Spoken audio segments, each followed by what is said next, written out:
Welcome, everybody, to Sketchy Ideas, the live point counterpoint video podcast where we illustrate and debate concepts surrounding leadership, business, and personal achievement in a way that may make you think twice before you implement that new idea you just learned all about on the interwebs. Welcome back. I am Michael Rampolla. And I'm Brad James. And today we're going to talk about the importance of staying on top of things, scheduling your priorities, and not letting anybody tell you where to go without your permission. But first, a word from our sponsors. Sponsors. I'm up. You're up. I'm up. I'll do it. You're first. Sketchy Ideas is powered by SPEARity. As a business owner, you're responsible for the success of your business, but no one ever said you had to do it alone. Your team should also know the vision that you have for your organization, where you're trying to go, and the best way to help you get there. But as your organization grows, it becomes increasingly difficult for you as an owner to talk to each of those people and know what they're doing and maintain that alignment. That's why SPEARity offers the one application-driven system for business transformation, because what got you here won't get you there. So if you're working to get to your foundation or growing or scaling, SPEARity is here to help you realize the challenges. Reach out to us at SPEARity.com. SPEARity, overcome your obstacles. That's for you. Sometimes when you're that business owner, you feel like you have to do everything for yourself, including the marketing and the sales. And sometimes it's best to actually ask for help there, which SPEARity often does. They recommend work with somebody who knows how to do this stuff. So even if you're the most organized individual on the planet, you still only have 24 hours in the day. And sometimes you forget to do things like post social media, build content, do things that are going to build your brand and pull in leads from top of the funnel and create connections for you. Maybe you don't have time to keep up with all of that. Well, that's where my creative team over at Cream City Marketing will help you out. They'll take care of the stress so you can do what you're best at, right? With quality content, quality ideas, quality marketing gets you in front of the right customers at the right time and helps you close deals down the funnel. So if you need help, contact my friend Aaron over at Cream City Marketing at aaron@creamcitymarketing.com, and Cream City Marketing will handle the stress so you can do the rest. Brad, being pushed down the funnel never sounded so exciting before. You made that actually sound like something I want. Which it's like a slide. It's what most of our customers, clients say they're doing when they're going down the slides that we help them build. Yes. They say fun. We were going down the funnel. Like they love it. They can't get enough of it. That's great. That's what we want. Yeah. So what are we talking about today, Michael? Well, Brad, I think I've just decided to dub you the world's most organized man. As a riff on the world's most interesting man. So Brad Brad isn't always the most organized, but when he is, he talks about it on Sketchy Ideas. So Brad, tell us. I like it. Thank you.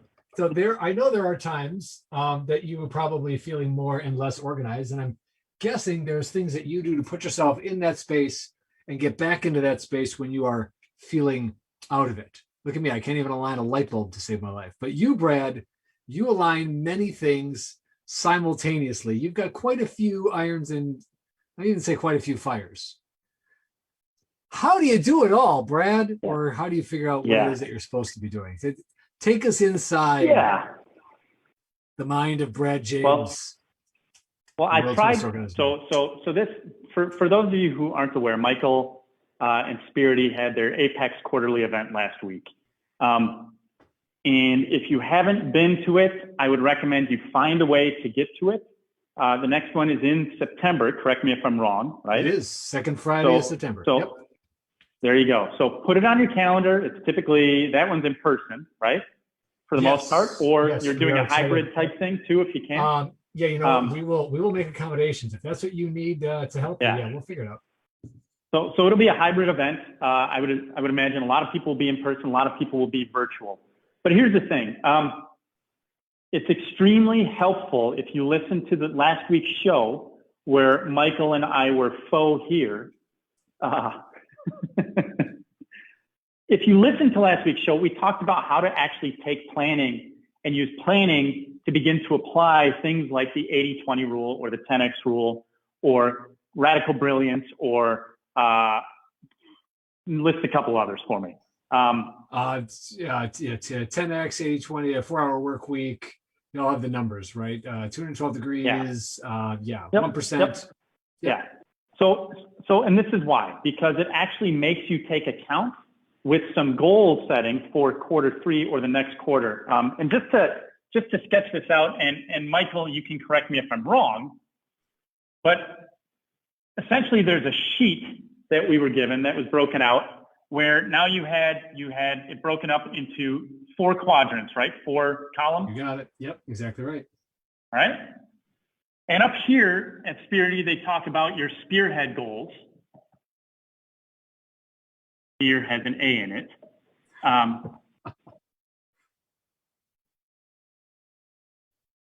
And so each of these then aligned with a different area. So this was specifically sales and acquisition. Yes, okay? Exactly right. Yep. So anything dealing with sales, marketing, you name it. The next one was dealing with, I didn't pull it out. Cash flow. Help me out here. Cash flow. Excuse me? Cash flow, right? This is everything finance-wise, right? Yeah. Accounting, Okay. finance. Yep. Bookkeeping. What happened? What's going to happen with your numbers? Yep. Third one was fulfillment. Yes. Customer In a way. retention through loyalty. Yeah. Fulfillment. Yep. Deliver the product or service. Keep everybody happy. Keep them around. You got it. Growth. And the last one was personal. Growth and scale. Personal growth or business growth. You got it. Yep. Anything growth. More often than not, we put the personal in the 4th one because otherwise people make it number 5 or 6 and then it's off the sheet, which means you got to put your mask on too. You got it. So if you're if you're looking at this, friends, these were all goals and SMART goals. So go back to Brian. Do you know which episode that was? If not, please denote it. Your SMART goals. Please denote that episode in the show notes. SMART goals were these top, and then we broke down how to get there incrementally backwards, okay, for the quarter, all right? And so then this was helpful for me in preparing for today's event because I set some revenue goals here. I set some organizational cash flow goals here because as Michael said, I am managing multiple businesses across multiple groups of people, across multiple platforms and customer bases. And the one big thing that I've already talked to with my finance team over there is how do I build a scoreboard that helps to deal with the management of these things and the details, because accounting and cash flow is extremely detailed. And I want to make sure as we continue to grow that I can go back and look at the scoreboard every single week. Thank you, Brian. SMART Goals was episodes 1 through 3. So our very first episode. We're going to denote that in the show notes for you, but it's important to understand what we were doing here, okay? Fulfillment had some significant conversations with Michael about how to set up fulfillment, especially if you're talking about using a product or a tool or a course or something as part of your marketing funnel and how that would tie in. So, and then the last one from a growth standpoint had to deal with scaling and getting some more team onboarded to help with things. So scaling from an employment standpoint. Yep. But what this did for me is it made me look at our episode from the last few weeks when we were talking about the 80-20 rule and how to apply that in my daily activities. Okay. So I already had set some previous goals, specifically like in growth, dealing with like physical growth and physical health. So that fell into there. I dealt some revenue goals. I had some other things across the board previously for this quarter and quarter 1 of this year. And so what I did is I had to fold these goals that I had here, my customer acquisition growth, my cash flow goals, my fulfillment goals, and my personal and my growth goals for the business into my existing calendar. So another column, right?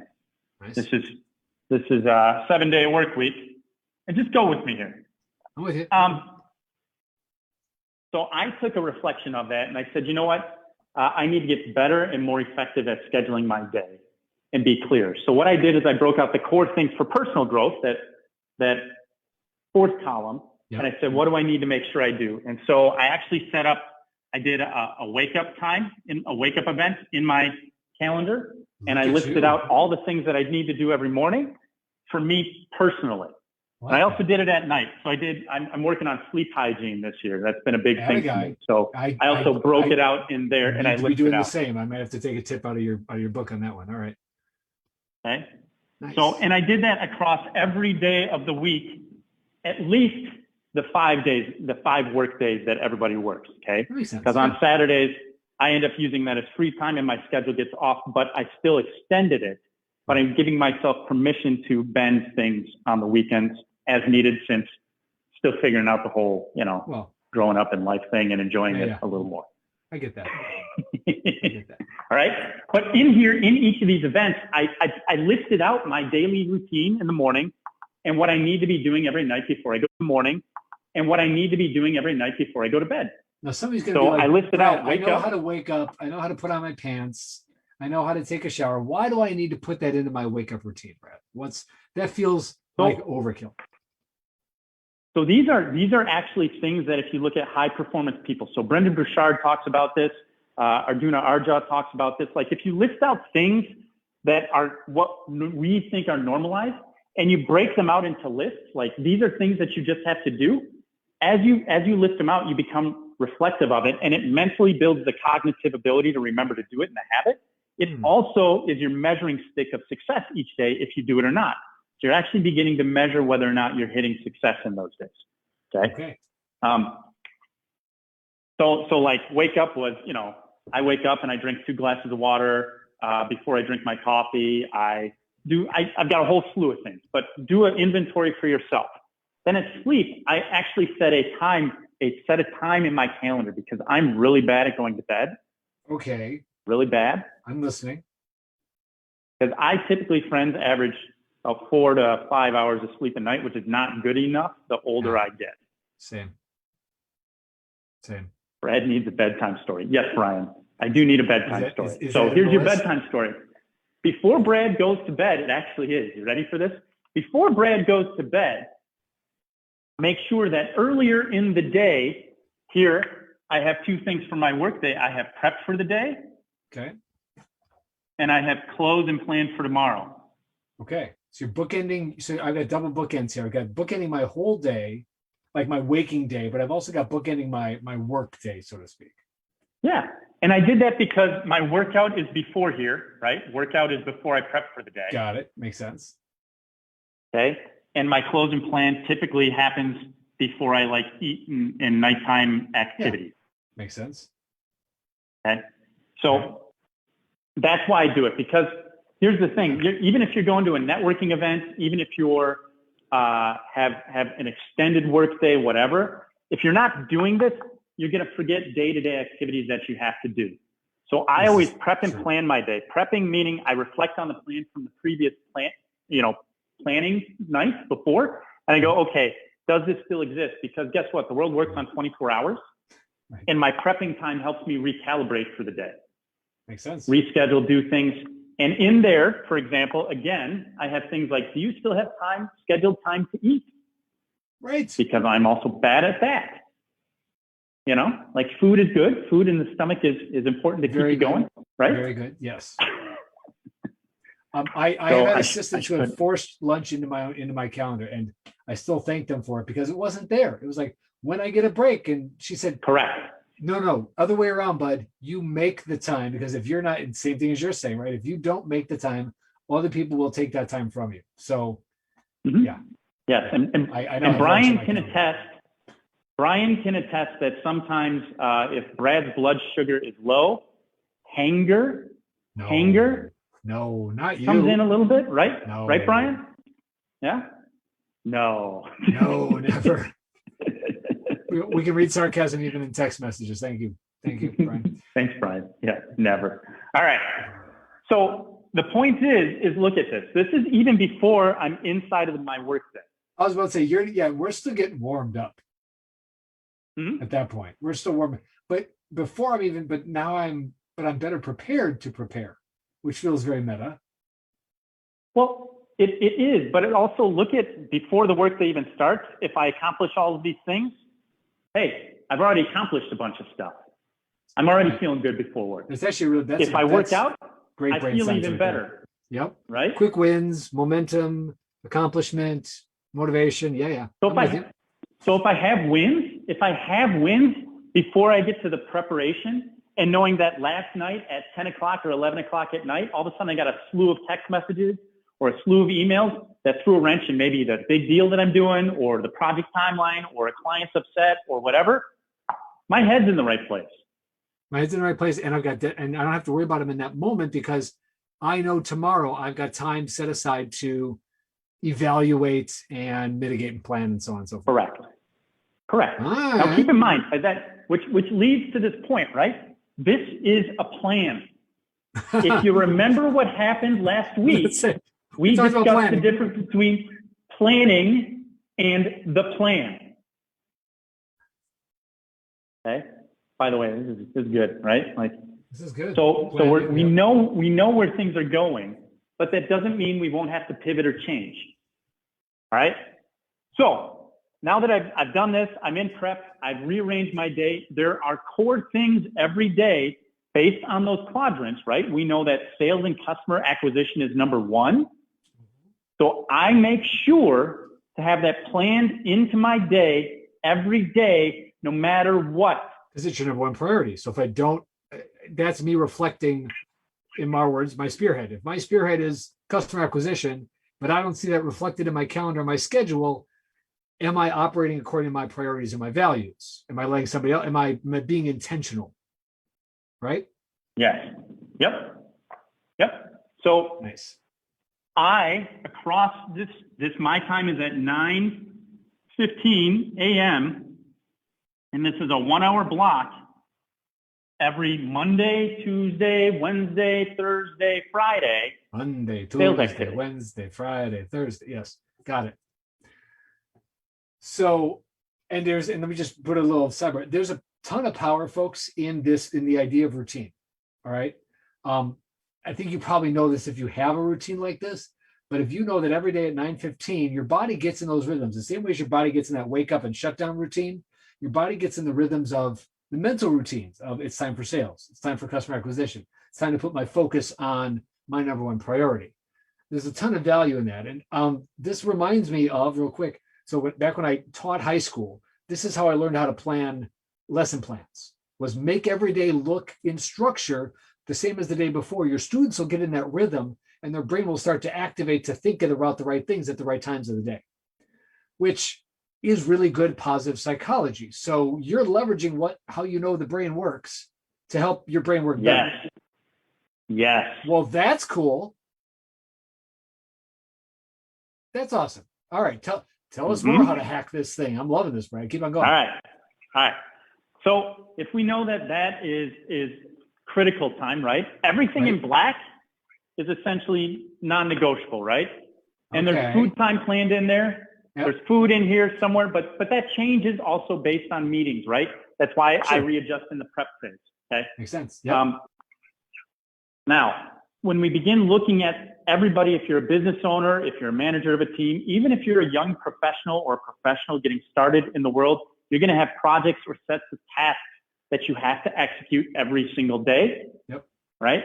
So you need to understand the amount of time that goes into it. Now, that being said, if you're a business owner, you're trying to offload all of that 80% that isn't part of the 20% that gets you where you need to go, and knowing that customer acquisition and sales is the number one thing you need to do to feed your business to grow it, that means that most of the stuff you do during the week has to be sales driven.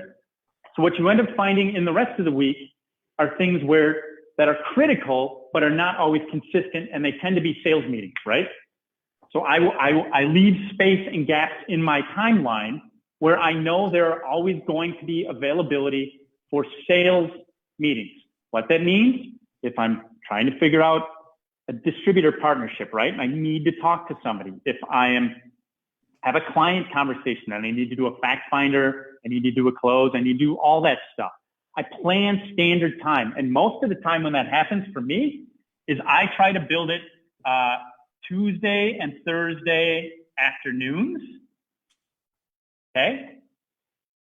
And then I will always highlight, you know, so these are always solid times where those are available. And so I will always suggest these first when I'm on appointment calls, right? Because most of my sales time is still dials and outreach. So at least now I've got this. And if you're using tools like Calendly, this is also a good way to set things up for you to make sure that you're not giving up your time no matter what, right? The non-negotiables need to be blocked out no matter what. Now, that doesn't mean you can't overbook them. I want to stress so much that these are plans. The planning, though, is what makes this work more often than not. And the habitual regularity of it also means that the clients that I work with regularly get in the habit of my schedule too. Wait, you hear that? hold on a minute. Hold on. Are you telling me you're manipulating your clients to help you better help them? No. Manipulation is not the word. I am leading clients to better serve them. Okay, that sounded nicer. There's a difference.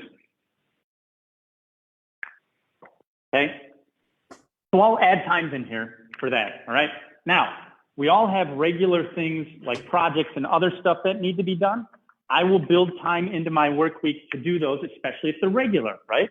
So I have a block every Monday afternoon that has to deal with marketing stuff, and it's multiple portions. Now, each of these blocks, I want you to understand, they're broken up into hour chunks, and I work for 50 minutes as much as I can. I do set a Pomodoro timer.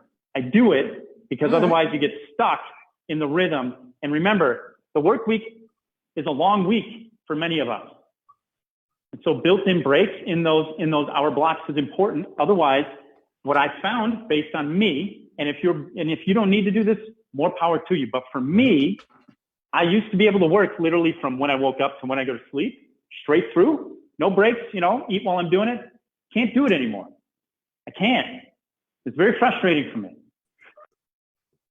Until I talked to somebody about this and they said, you know what, just plan in breaks throughout the day. So we test Pomodoro. We tested the hour and a half, the 45-minute blocks together with a 3-minute thing in the middle. We tested all of these different things, and a whole bunch of things matter.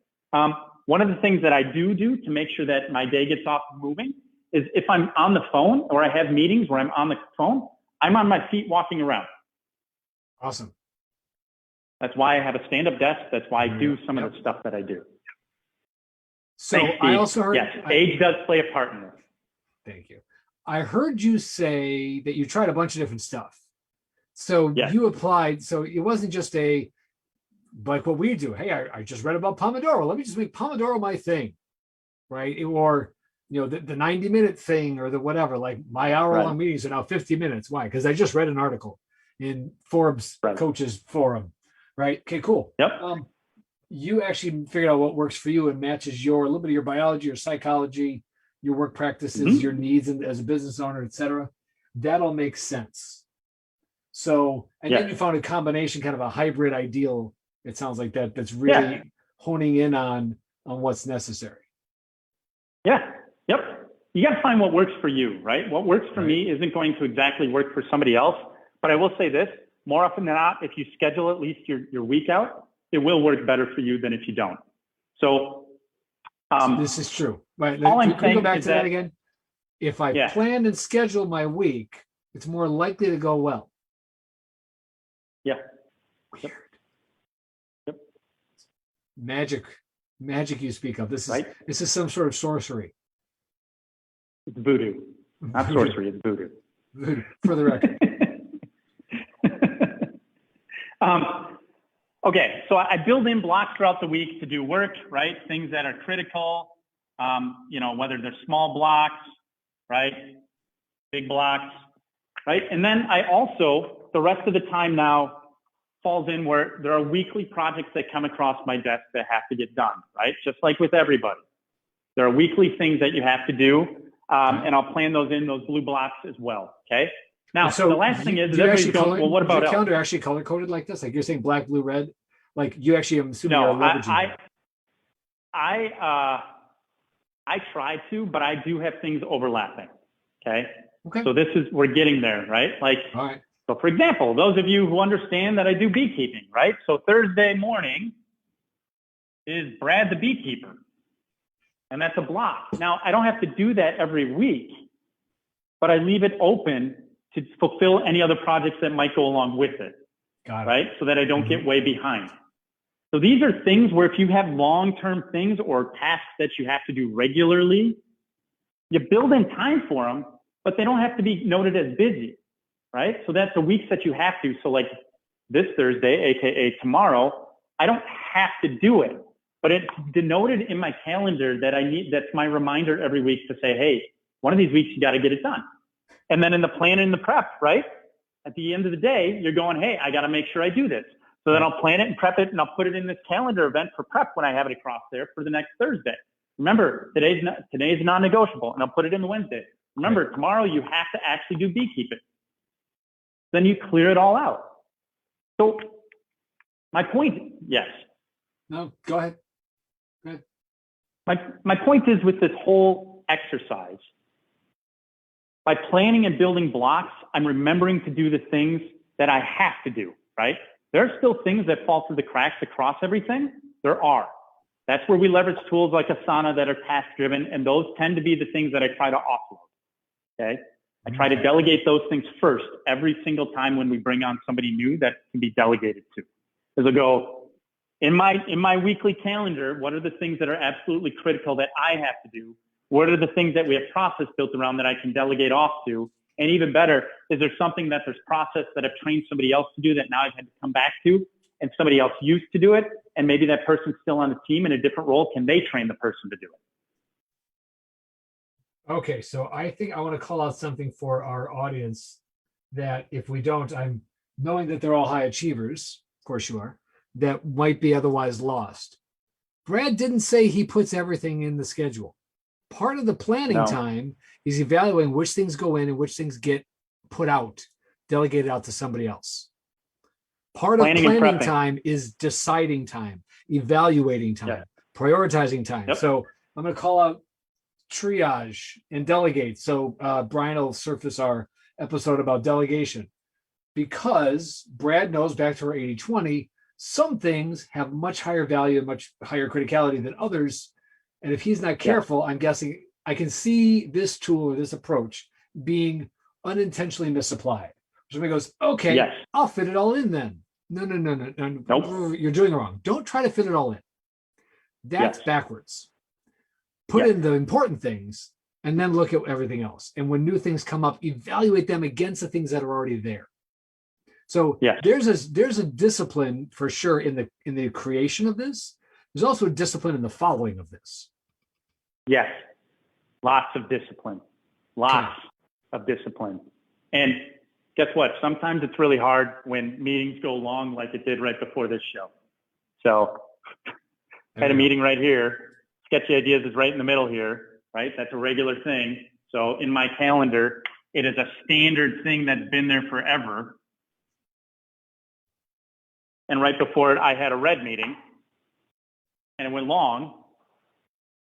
And so then you kind of get thrown off and things get condensed, but that's where you got to be willing to pivot. And I know that there was something else. This meeting was only supposed to be a 15-minute meeting. Of course. Yes, pivot. It's as if I was carrying a giant couch and rounding a corner up a New York apartment stairway. Yes.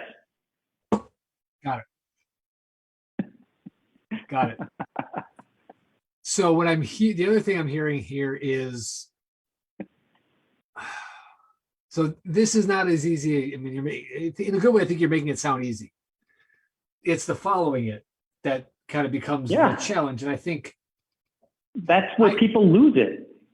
They plan their week. And then like human beings, they go, wow, that's a lot to do. And it's like, yeah. And in my mind, that's why you take it one day at a time. Which is why every day has evaluate and adjust built in. The critical things are layered in there no matter what. And as a business owner, I have learned, I didn't always used to believe this, but I've learned that this stuff and this stuff is way more important than anything in the middle of the day. Could you say that again, Brad? Yeah.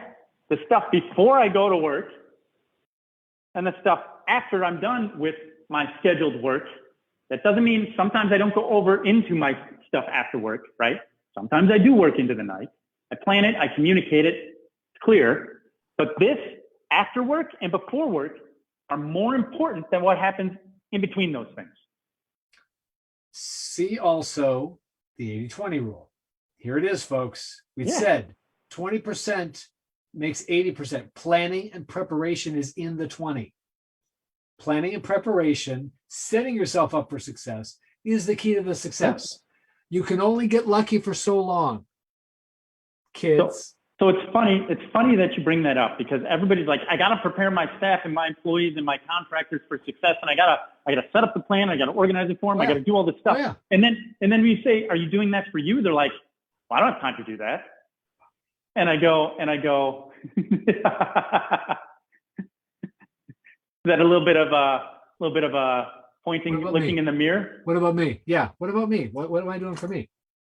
Right. Like, if you're not doing it, I talk about the oxygen mask analogy that everybody should be familiar with in some way, shape, or form. I've learned that it is very true. It rings true. And I did for like 8 years, was the guy who was like, no, I'll sleep later. I'll do it later. And I'd run myself ragged. And now, hey, friends, I'm young comparatively to a lot of people like out there in the world. Thanks. I've got a lot of time left, but there are more days where I feel old. Thank you, Brian. Debatable. Thank you. Yep. Our producer, Brian's a comedian today. He's on it today. What I'm saying is that like, as you get older, this becomes way more important to continue productivity. And if you talk or if you follow anybody that you're following, that's a celebrity, business person, entrepreneur, they're doing this. Oh yeah. Every single day. Oh yeah. That's why they've gotten to where they're at. That's why they tout this stuff often. And they're having people help them with specific delegation. Yes. Right. And they're letting people support them in that process. But they still know, I have to have this, I have to have this. I have to have family time, I have to have workout time, I have to have eating time, and I have to do sales more often than not, or some type of sales activity, right? Yep. Now, sales activity doesn't mean building the sales thing. It means sales activity or activity marketing. That's the working in the sales process in some way, shape, or form. Building it should be at the bottom of that list to help you scale that activity. It should not necessarily be the first thing you do. If you need help, that's where you bring in somebody like Aaron to help you figure out what that activity needs to be. Right. That's why you work with a marketing agency. That's why you work with coaches. That's why, like, I have a finance team. I've got Aaron at Cream City Marketing. I've got Michael who helps me with goal setting. I've got a coach who helps me with like swimming in the workouts when I wake up in the morning. I have a lot of people making decisions for me just so I can do the activity. Takes a lot of people to make Brad look this good, Fiegel. I mean, just for the record here. Yeah. I've got Brian who tolerates me and like somehow figures out a way to make me look good on camera. You know, he makes me look like I've dropped, 20 pounds. Orient the dimensions. Yeah, so he squishes my face. Just a little bit. I heard you say it, and I'm glad you called it out because I was on my way there too. You heard Brad say quite frequently, I didn't figure this all out at once. I didn't figure this all out on my own. Which means Brad is recognizing, I know I've figured out over time what I'm best at, and also where other people are best and where they can help me and be helpful and get us all doing ourselves at our best. So self-care is in there. Asking others for help is in there. I'm going to give one last shout out before we hit the wrap here.